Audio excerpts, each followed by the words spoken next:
ஒரு எறும்பு ஒரு நாள் செல்லும் வழியில் அது தேன் தடவிய ஒரு இடத்தை பார்த்தது. அங்கே நுழைந்து அதை கொஞ்சம் சுவைத்தது. அது மிகவும் ருசியானதாக தோன்றினதால் அது மீண்டும் திரும்பி மேலும் சுவைக்கச் சென்றது. அந்த எறும்பு சிலவற்றை சுவைத்து என்ன ஆகும், நான் இன்னும் அதிகமாக சுவைத்தால் அதை முடிக்க முடியும் என்று நினைத்து அதன் முழு கவனம் தேன் மீது செலுத்தி முழுமையாக அதில் மூழ்கிவிட்டது.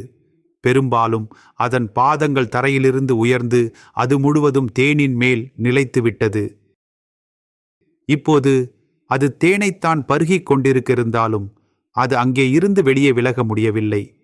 தேனில் மிகவும் மூழ்கி போய் இறுதியில் அந்த எறும்பு தேனின் குன்றில் சிக்கிக்கொண்டு இறந்து விடுகிறது.